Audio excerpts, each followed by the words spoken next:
We are here at Jerónimo Monastery. We will have the noise every time, so fuck it. So we are here at Jerónimo Monastery, and there's mainly three museums in here. There's the Jerónimo Monastery that has a long of queues every time. There's the archaeology museum that is mostly closed because they are in renovations and so on already for a long time.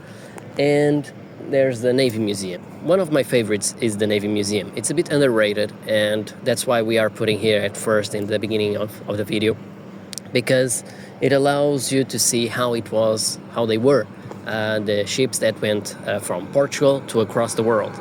Normally people don't know the Navy Museum, what it has, because it's not so much promoted and so on as Monastery de Jerónimos, but the Jerónimos Monastery mainly has the church and the cloisters that have a garden and so on, and that's mainly it. There's the Manueline style that you can find all the way outside and inside, even if you go through the Navy Museum. But inside of the Navy Museum you really have the trading paths, the maritime paths that we took, why we didn't go just always through the coast of Africa, and we needed to go around it, and that's why we discovered Brazil.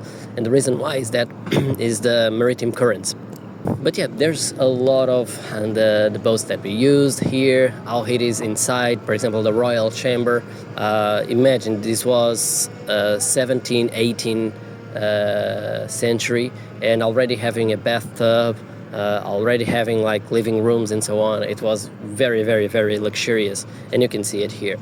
Now, another fun fact is that, as I mentioned, most of the facade and the building was damaged during the earthquake of November 1755.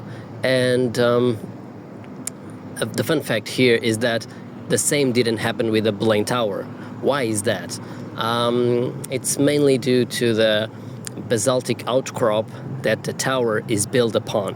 So the density of the rock, it's much better, let's say, than the grounds here, because it doesn't propagate that well the seismic waves, which makes seismically resistant. Okay, that's why the tower that we see is as it was in the beginning when it was made, and this one didn't have the same luck, let's say.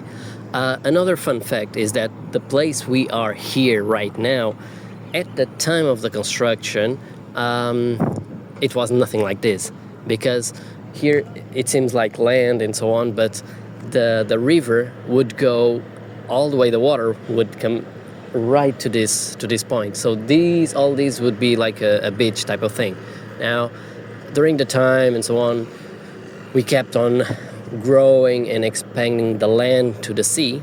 And for example, now we see the Tower of Belem that seems near the land. It was not. It was right in the center of the river. But as we had like low tides and we increased the land, now it seems near shore, let's say. But it was not always like that. So yeah, if you want to visit the Belem Tower, that, for example, now it's under maintenance, you can check our app, Muzea, and you can see the Belem Tower through a virtual tour and many other museums around the world. So stay tuned, follow us for more, and if you want to know more about museums and some tips about history and so on, check our app and check our videos on social media. Bye-bye.